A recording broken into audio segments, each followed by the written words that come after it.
Hi everyone! Magandang umaga, tanghali, hapon at gabi sa inyong lahat. Ako si Lerma Novales Sarmiento, ang writer at author ng aklat na to na pinamagatang Life in 3 Parts. Sa araw na to, ang topic ko ay 2025 Truth Bomb.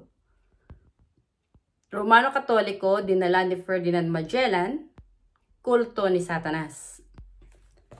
Sinabi ni Jesus na suriin niyo ang bawat spirito kung sila ay nasa panig ng Diyos. Sinabi rin ni Jesus na if you know the truth will set you free. Ang layunin ko bilang isang tinawag ng banal na spirito ng Espiritu Santo na siyang Diyos Ama ng aking kaluluwa na parati kong kasama ay para magpahayag ng katotohanan.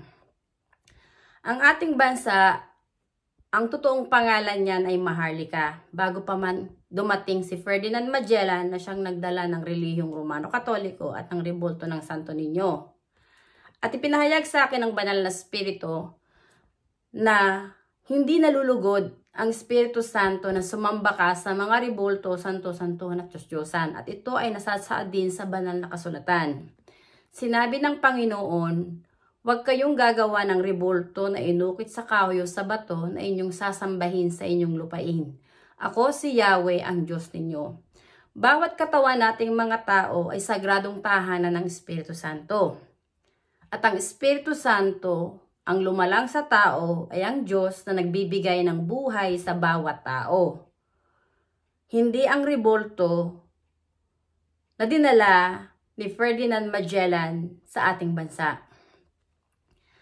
Gawa ng relihiyong Romano Katoliko, ang bansang Maharlika na siyang lupang hinirang ng banal na spirito ng Espiritu Santo, na siyang lupang hinirang ng Diyos, ay namuhay sa kadiliman sapagkat ang ating bansa ay sinakop ng mga Espanyol, gawa ng Judas na hari ng Espanya na si Philip II na siyang protektor ng relihiyo ng Romano Katoliko. At binura ng mga Espanyol ang pangalang Maharlika at pinalitan nila ng pangalan na Pilipinas na isinunod sa kanilang haring Judas na si Philip II ng Espanya na siyang protektor ng relihiyo ng Romano Katoliko. Gusto kong ibahagi sa inyo ang katotohanan, ang totoong kasaysayan ng ating bansa kung bakit ang ating bansa ay namuhay sa kadiliman. Ipinahayag sa akin ng banal na spirito ng Diyos Ama, ng Espiritu Santo na siyang Diyos na parati kong kasama na nagbibigay ng buhay sa akin, na kaya namuhay ang inyong bansa ay sa kadiliman ay dahil sinakop kayo ng mga bulaang propeta ng Romano Katoliko na nagmamataas at nagmamayabang sa akin. Hinikayat ang mga tao sa inyong lupa na sumamba sa mga rebulto, santo-santuhan at Diyos-Diyosan, at maraming mga tao ang tumalikod sa akin. So yung ating bansa, na puspos ng liwanag, puspos ng biyaya ng banal na spirito, ng Espiritu Santo ay namuhay sa kadiliman dahil sinakop ang ating bansa ng mga bulaang propeta ng Romano Katoliko. Honestly, sinabi ito ni Jesus, huwag niyong tatawagin ang sino mang tao dito sa lupa na inyong ama, sapagkat iisa lang ang inyong ama at yun ay ang amang nasa langit. Ang ibig ipahawatig dito ni Jesus, huwag niyong tatawagin ang sino mang tao dito sa lupa na siyang inyong amang espiritual.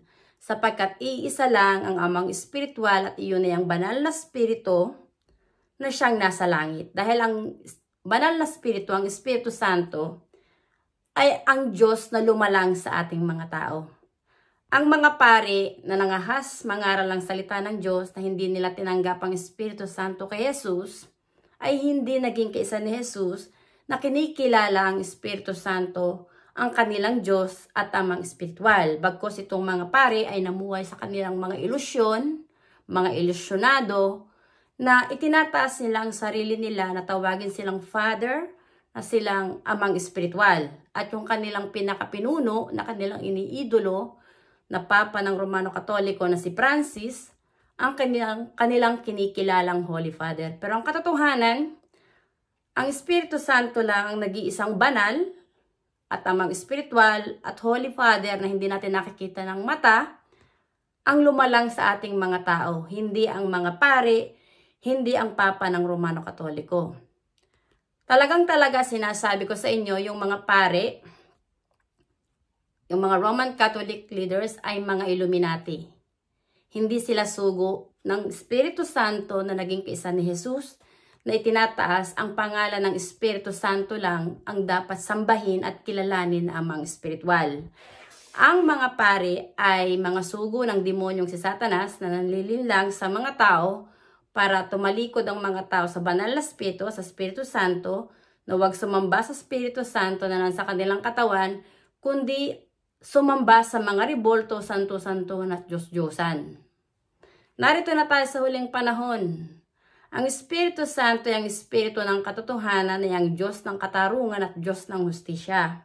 Siya ang tumawag sa akin para gawin ang aklat na to para magpahayag ng katotohanan. Totoo yung sinabi ni Tatay Digong noon, na tama talaga si dating late President Ferdinand Marcos na dapat nang ibalik ang pangalang Maharlika para makalaya na tayo sa mga nasyon, sa mga kampo ng kadiliman na nanakop sa ating bansa. Ang ating bansa, honestly, ay muling ipapanganak ang pangalang Maharlika at itataas ng banal na spirito, ng Espiritu Santo na siyang kanyang lupang hinirang. At bilang isang tagapagsalita ng banal na spirito, ang mission ko ay hikayatin ng bawat tao sa buong mundo, sa buong bansa natin, na magsisi na kayo at magbalik loob sa Espiritu Santo. At tanging ang Espiritu Santo lang na nananahan sa inyong katawan ang dapat lang yung kilalanin na inyong amang espiritual at hindi ang mga pari na inyong iniidolo dito sa mundo. Dahil yung mga pari ay mga tao rin lang na katulad natin at hindi sila nakahihigit sa atin. Ang katawan ng mga pari, maging ng Papa ng Romano Katoliko, ay templo rin ng Espiritu Santo at ang may hawak ng kanilang buhay ay ang Espiritu Santo rin. Kaya kahit paanong sabihin ng mga pare na pagrosaryo, pagsamba sa mga ribolto, santo-santuhan, hindi nila kayang linlangin ang Espiritu Santo na siyang nag-iisang amang espiritual at Diyos na may pag-aari ng katawan at kaluluwa ng buong sangkatauhan. Dahil ang Espiritu Santo ang lumalang sa ating mga tao. Honestly, darating ang panahon, ibabalik ng Espiritu Santo si Tatay Digong sa ating bansa para mamuno.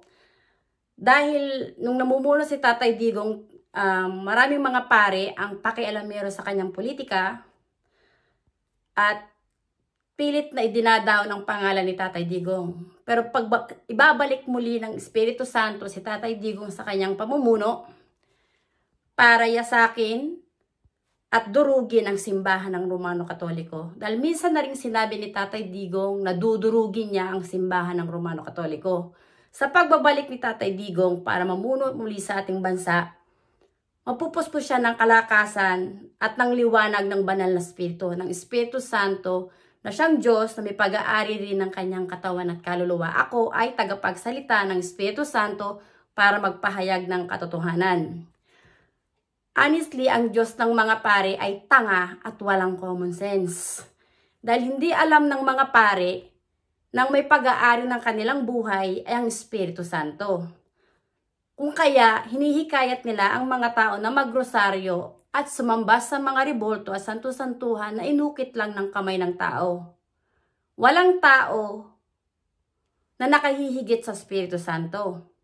Ang mga pari ay mga Illuminati, mga kampo ng kadiliman, na silang nanlilinlang para lapastanganin nyo ang Espiritu Santo na siyang Diyos na may pag-aari ng inyong buhay, na nananahan sa inyong katawan.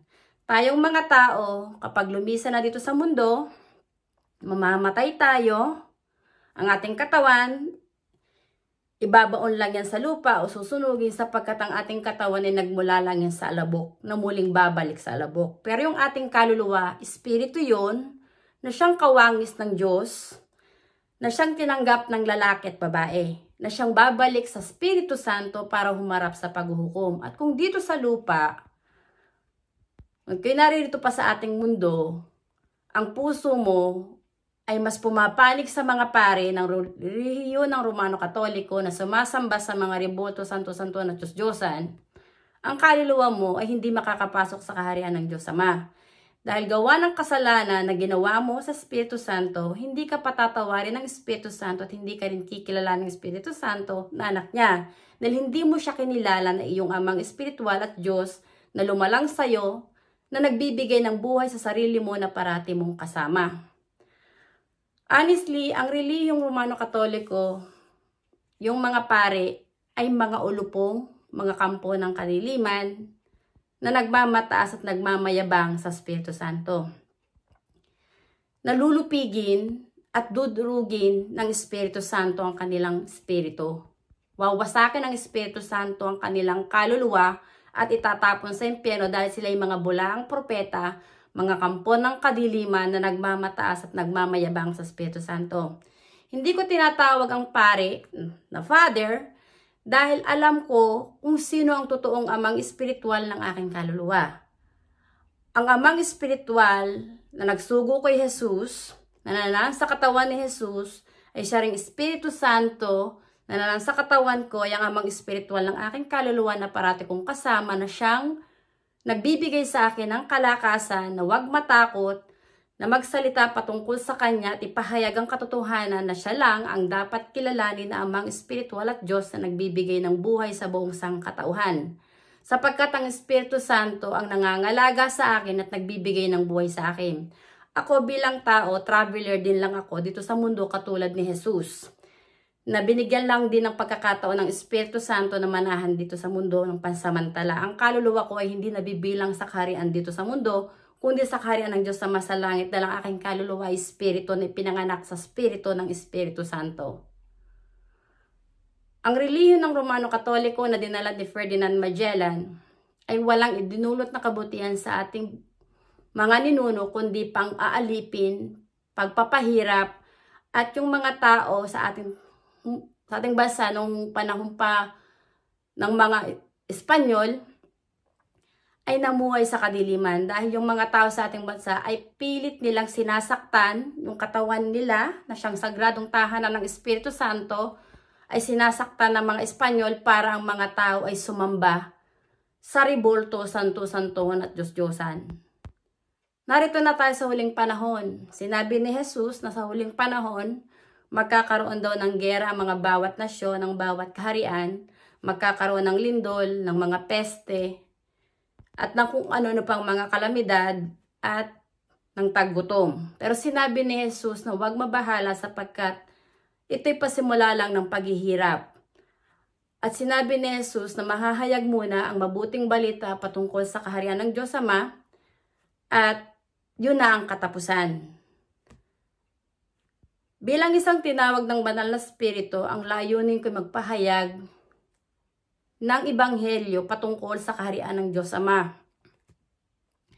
Ang Espiritu Santo na nananahan sa ating katawan ay ang Diyos Ama, lumalang sa ating sarili, na parati nating kasama ang nagbibigay ng buhay sa atin. Hindi ang mga bulaang propeta ng Romano-Katoliko, hindi ang ribolto, santo-santuhan at Diyos-Diyosan, hindi ang rosaryo, kundi ang Espiritu Santo na nananahan sa ating katawan. Honestly, yung mga doktrina dyan sa relihiyon ng Romano-Katoliko ay sumasalungat sa katuruan ni Jesucristo. Dahil ang katuruan ni Jesus, sinabi niya na ang aking mga salita ay hindi nagmula sa akin, kundi sa amang nasa akin. Ang katawan ni Jesus ay sagradong tahanan ng Espiritu Santo. Ang ama ni Jesus ay ang Espiritu Santo na parati niyang kasama. Hindi itinuro ni Jesus na sambahin mo si Maria na ina ng Diyos, dahil ang itaas mo ang pangalan ni Maria na kilalanin mo na ina ng Diyos ay kalapas-tanganan sa Espiritu Santo na nananahan sa katawan ni Jesus. Kaya ang tawag ni Jesus kay Maria ay babae lang. Hindi itinaas ni Jesus na tawagin si Maria na ina ng Diyos.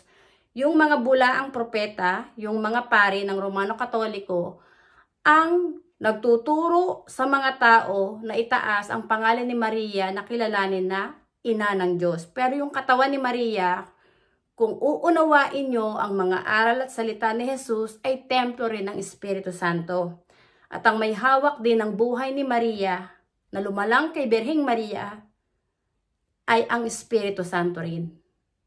Si Maria ay ang babae na pinili ng Espiritu Santo para magdalang tao para ipanganak ang kanyang bugtong na anak na si Jesus para maging tagapagsalita ng Espiritu Santo para ipahayag ni Jesus ang katotohanan na templo ng Espiritu Santo ang katawan ng tao at ang Espiritu Santo lang ang nag-iisang Diyos at amang espiritual na dapat sambahin ng tao sa ating katawan para maging kaisa tayo ni Jesus sa totoong iglesia ng Diyos. Ang Romano Katoliko na dinala ni Ferdinand Magellan ay kulto ng demonyo na si Satanas na nagmamataas at nagmamayabang sa banal na Espiritu, sa Espiritu Santo na siyang totoong amang espiritual at nag-iisang Diyos na nagsugo kay Jesus. Ang mga pare ay mga bulaang propeta, mga kampo ng kadiliman, na silang nagmamataas at nagmamayabang sa Espiritu Santo na hinihikayat ang mga tao na sila yung tawaging Father, na spiritual Father, at hindi ang Espiritu Santo na nananahan sa katawan ng bawat tao. Narito na tayo sa huling panahon. At ang mission ko ay magpahayag ng katotohanan, gisingin ang inyong kaisipan, buksan nyo ang inyong puso, natanggapin nyo ang katotohanan sa mga aral ni Jesus, na sagradong tahanan ng Espiritu Santo ang katawan ng tao, at ang Espiritu Santo lang ang nag-iisang amang espiritual at Diyos na nagbibigay ng buhay sa tao na siyang lumalang sa tao na dapat lang nating sambahin para maging kaisa tayo ni Jesus sa totoong iglesia ng Diyos, na tanging ang Espiritu Santo lang ang kinikilalang amang espiritual at Diyos ng ating kaluluwa. At kapag ang tao ay nagsisina at nagbalik loob sa Espiritu Santo, malulupig na yung kasalanan. At babaguhin na ng Diyos, ng banal na Espiritu ang ating mundo. Yung mundo na to na puno ng kadiliman, ay mapupuspos ng kaliwanagan at biyaya ng banal na Espiritu. Dahil ang mga tao ay magiging kaisa ni Jesus at ng Espiritu Santo na may pag-ibig sa Espiritu ng bawat kaluluwa ng kanilang kapwa. Si Tatay Digong honestly pinayag sa akin ng banal na Espiritu na isa siyang spiritual warrior at chosen by the Holy Spirit, na ipinahayag ko dito sa aklat na to. Naririto yung pangalan ni Tatay Digong na isa siya sa spiritual warrior, a chosen one by the Holy Spirit to lead people to walk in the Spirit and truth, to protect the innocent and to kill the criminals. That's why galit si Tatay Digong sa mga kriminal, dahil ang mga kriminal ay mga salot at mga kampo ng kadiliman na naghahasik ng kaguluhan sa ating bansa.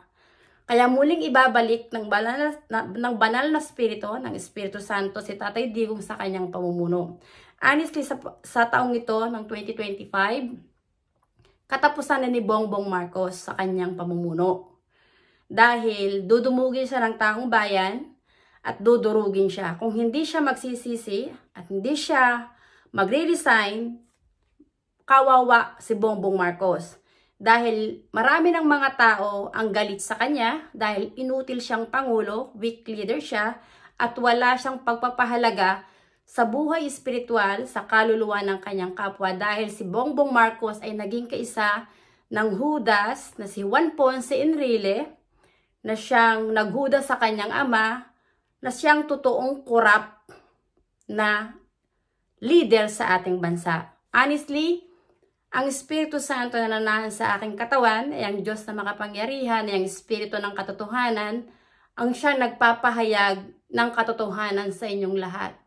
Na ang ating bansa kaya namuhay sa kadiliman ay sinakop tayo ng mga Espanyol, gawa ng relihiyon ng Romano Katoliko. At ang laban ko dito sa mundo ay hindi laban sa laman at dugo, kundi laban sa mga espiritong masasama na silang mga kampo ng kadiliman, ang mga bulaang propeta ng relihiyon ng Romano Katoliko. Hindi ako natatakot sa mga pari kahit magsama-sama pa kayong mga pari sa buong mundo. Alam ko na ang katawan nyo ay sagradong tahanan ng Espiritu Santo. At sinabi sa akin ng Panginoon, ng Espiritu Santo, huwag kang mabahala sapagkat ako'y parati mong kasama. Ang laban mo ay laban ko.